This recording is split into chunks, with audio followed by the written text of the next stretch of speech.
Bienvenido a Chichén Itzá. Me encantará este episodio.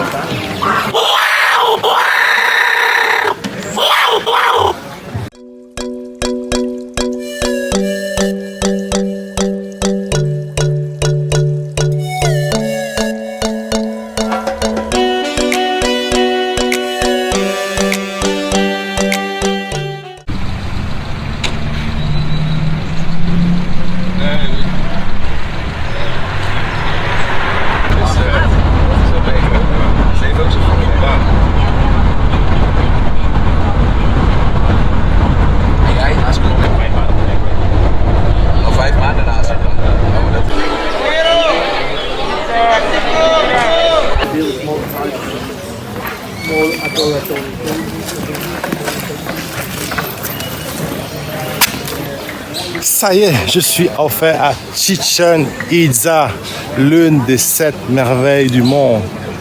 Elle est juste derrière moi. Mais avant d'y aller, je vais quand même expliquer les prix que ça m'a coûté pour venir jusqu'ici et le prix d'entrée. Donc, le collectif, comme vous avez pu le voir, ça m'a coûté 400 pesos. Et l'entrée du site de Chichén Itzá, 571 pesos. Ça va, ça reste raisonnable. Mais j'ai eu un petit problème. On m'a refusé le micro. Donc, si on m'entend pas bien dans la vidéo, c'est normal. Et j'ai dû payer 50 pesos pour mettre mon micro dans un casier. Donc, ouais, c'est dommage, quoi. Mais c'est ma faute, j'aurais dû le cacher dans le sac parce qu'il ne regardait pas au fond du sac. Enfin voilà, je vais essayer de parler bien fort pour être bien compréhensible. Allez, on y va.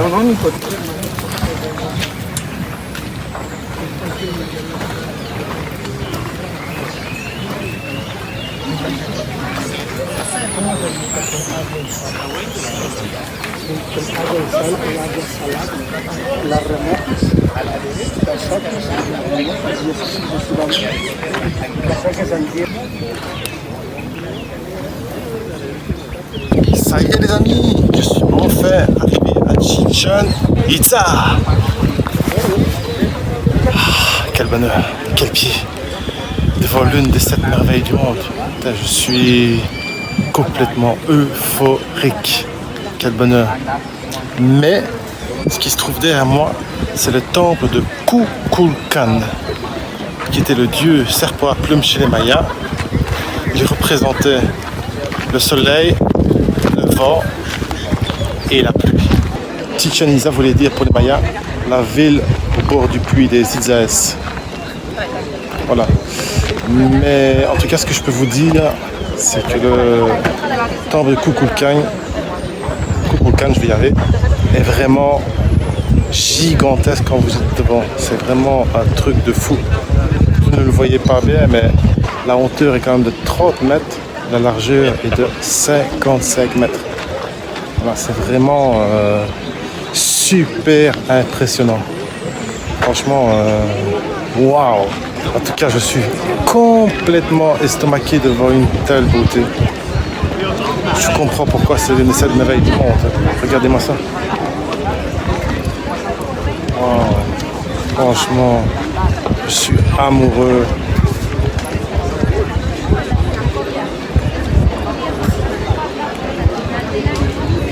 C'est trop beau. C'est trop beau. Ah ouais, je suis obligé. On va faire tous les angles possibles. Hein. Parce que c'est pas tous les jours que je vais au Mexique. Hein. Mais regardez-moi ça. Wow. Chapeau les Mayas.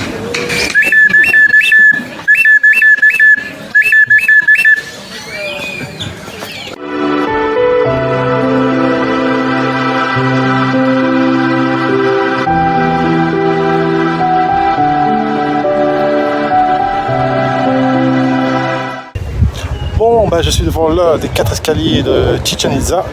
Il faut savoir qu'il y a 91 marches. Ce qui fait 91 marches ici, là-bas, et encore derrière. ce qui fait 364 marches, plus la marche du temple, ce qui fait 365, qui a un rapport avec le calendrier maya. Ah, ils étaient quand même malins les mayas, hein. Franchement, très très malins pour avoir fait le calendrier maya. Respect, respect, franchement. Voilà, profiter de cette vue incroyable.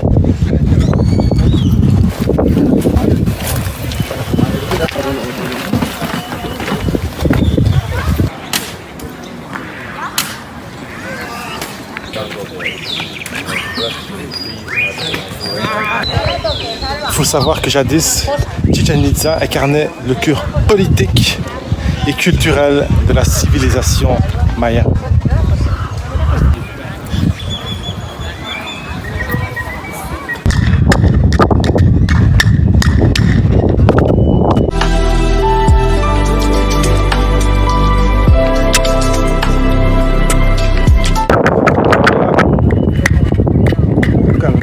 Le dieu serpent représenté par les Mayas.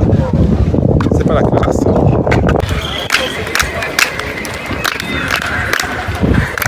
En fait, les gens applaudissent parce que après on entend le bruit de Quetzal qui vient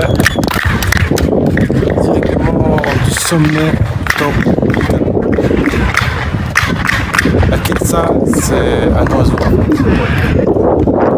Two and follow my lead.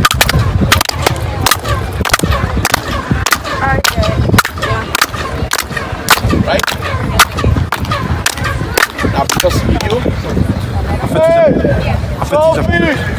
En fait, il applaudit Diego comes normal, right?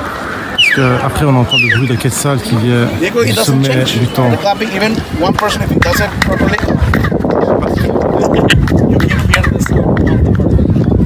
Plus vous applaudissez, plus on entend le Quetzal. Sale mucha gente como hay.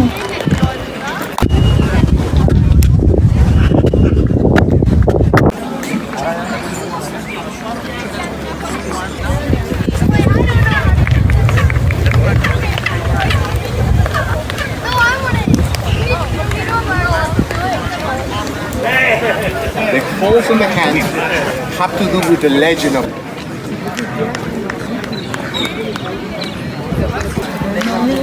Quoi? Imaginez ça.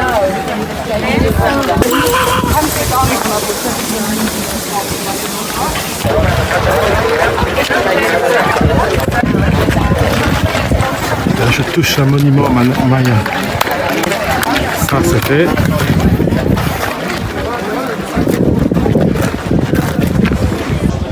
Bon, bah ici, on est dans une partie de Chichén Itzá que je voulais absolument voir, qui s'appelle le jeu de la balle.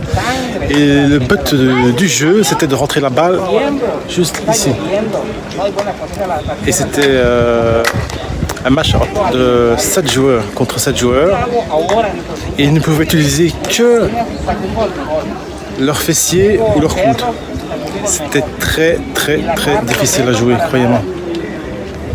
Imaginez mettre le ballon là, ici, juste avec ses fesses et ses coudes. Franchement, respect à eux. Et c'était l'équipe qui remportait le match qui était sacrifiée. Parce que pour les Mayas, il fallait offrir le meilleur du meilleur à leur dieu pour que leur souhait soit exaucé. Car en fait, ils faisaient des sacrifices pour invoquer la pluie. C'était vraiment barbare, mais c'était la culture maya. So here it gets only made in that year, back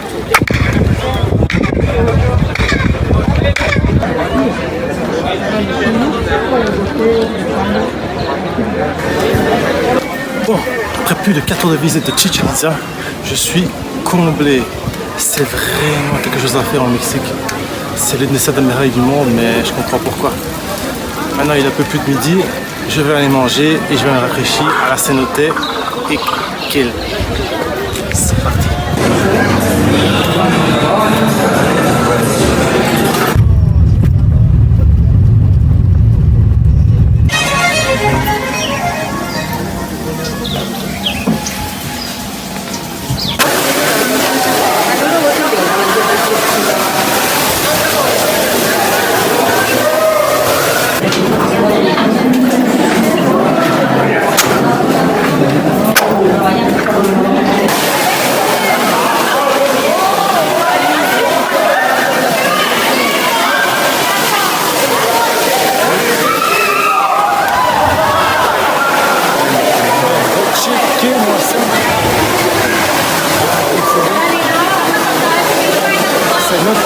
Iquil. Cette cénote est vraiment incroyable. Mais il y a beaucoup trop de monde. C'est vraiment n'importe quoi.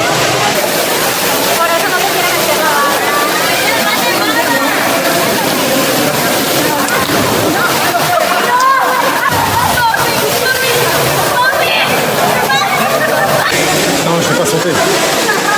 Mais je suis là juste pour regarder. Il y a des matchs.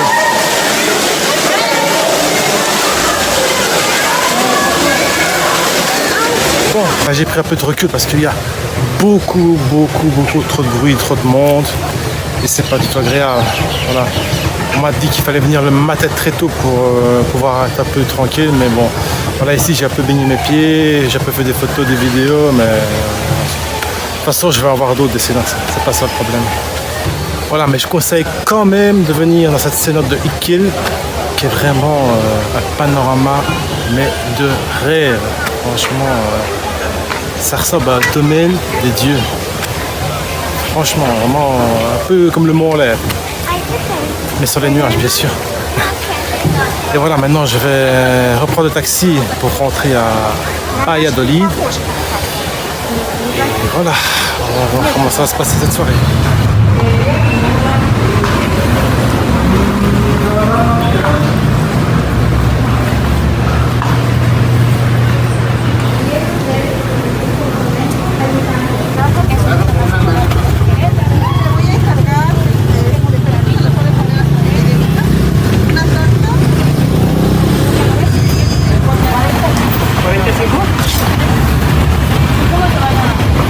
Moi, je vous dis que c'est le meilleur taco.